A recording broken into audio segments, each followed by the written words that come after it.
안녕하세요. 대정초등학교 6학년 여러분. 이번 시간에는 1970년대 이후에 일어났던 우리나라의 경제성장 모습을 알아보도록 하겠습니다. 이 1950년에서 60년까지는 우리나라의 대부분 산업은 경공업 중심이었습니다. 경공업을 했던 이유는 일단 기술력이 없었고요. 기술력이 우리가 상당히 부족했어요. 그 다음에 노동력은 풍부했습니다. 그렇기 때문에 사람만 많이 있으면 할 수 있는 다양한 물건들을 만들었었는데, 이제는 경제 규모가 조금 커지면서 국가 경제를 더 많이 발전시키고 싶었습니다. 그래서 중화공업을 육성 계획을 발표했고요. 이것도 경제개발 5개년 계획이랑 연관된 거예요. 중화공업은 여기서 보듯이 철, 배, 자동차 등 무거운 제품이나 플라스틱, 고무 제품, 화학섬유 제품을 생산하는 방식입니다. 그래서 철강, 석유화학, 기계, 조선, 전자 등의 산업을 성장시키려고 많은 노력을 했어요. 아까도 말했지만 중화공업은 경공업보다 많은 돈이랑 높은 기술력이 필요한 산업입니다.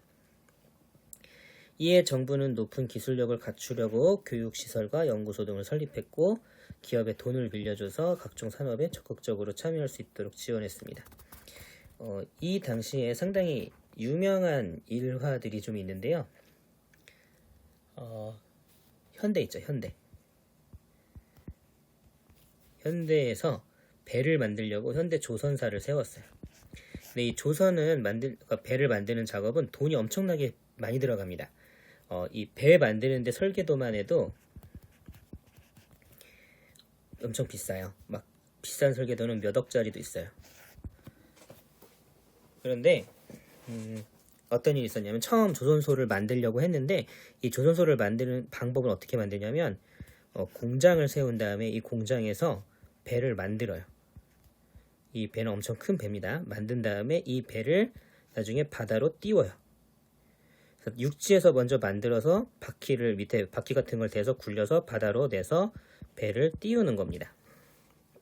근데 이 작업을 하기 위해서 일단 조선소를 만들어야 되는데 돈이 많이 필요하잖아요. 그래서 정주영이라는 현대를 세우신 분이 계셔요.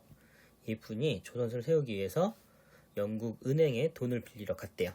돈을 빌리러 갔는데 이 영국 은행에서는 이 사람에게 함부로 돈을 빌려주지 않은 거예요.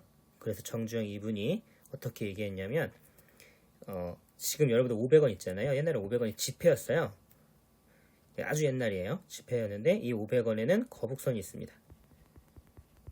이 거북선을 보여주면서 우리나라는 옛날에 이런 배를 만들었던 나라다. 나는 그 자손이고 그 배를 우리도 만들 수 있다.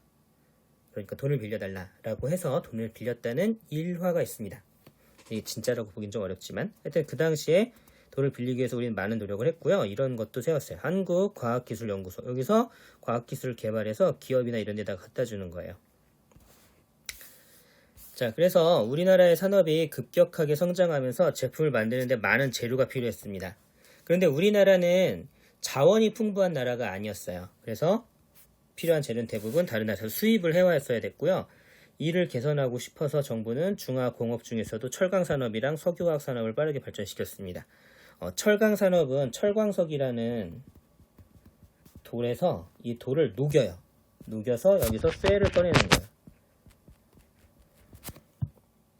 그 쇳물을 식혀서 철을 만드는데, 이 쇳물을 식히는데 철을 만들 때 어떤 식으로 만드냐면 휴지처럼 두루마리로 이렇게 둘둘 말린 쇠를 만듭니다. 그리고 혹은 이렇게 큰 H빔이라고 부르는데, 철을 이렇게 기둥처럼 만들어서 이렇게 이것들을 팔기도 해요. 이제 회사들은 이것을 녹여서 다시 쓰거나 아니면 이 철강을 펴서 만드는 건데, 여기에 요것들이 전부 다 철입니다. 이렇게 두루마리처럼 말아서 가지고 다녀요. 그리고 석유화학산업은 석유를 이제 원유라고 부르는데, 이 원유를 가지고 여기서 가스도 만들고, 그리고 휘발유, 경유, 등유, 다양한 것들을 만들 수 있습니다. 여기에 만들고 나면 여기서 이제 뭐 이것들을 이용해서 나중에 플라스틱,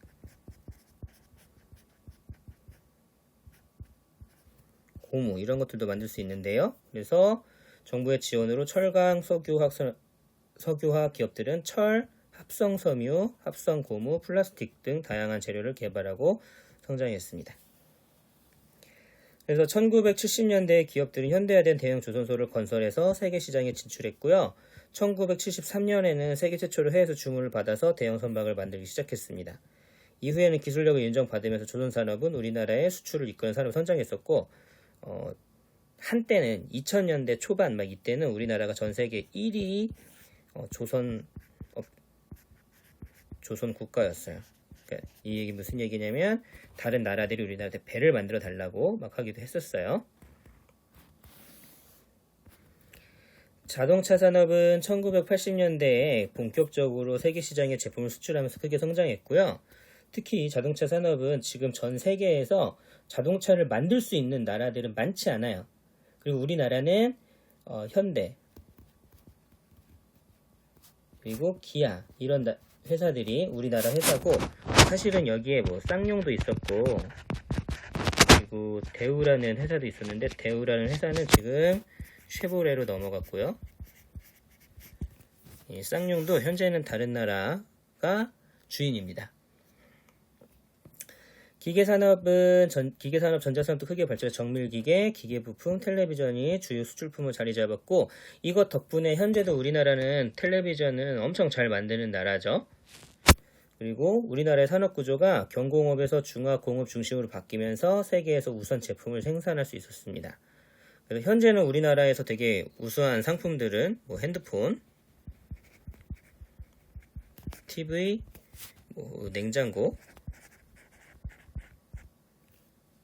에어컨 이런 것들은 엄청 우수한 제품이고요. 자동차 같은 경우도 현대 같은 경우는 전 세계 20위 안에 들어가는 회사예요.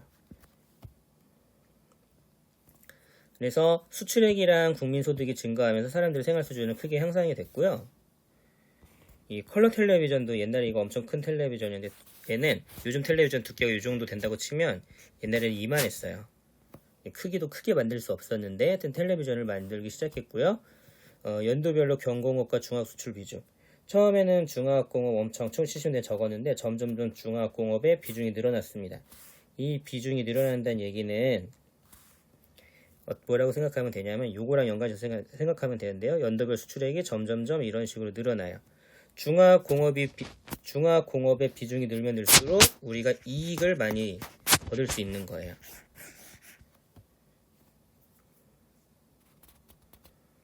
그래서 점점 우리나라는 경공업 중심에서 중화공업 중심으로 발달하면서 점점 이익을 많이 얻을 수 있었습니다. 그리고 또 이것은 기술력이 발달했다라는 증거가 되기도 했어요. 자, 그럼 오늘은 여기까지 하고 다음에 또 보겠습니다. 온라인 수업 열심히 참여해 주셔서 감사합니다.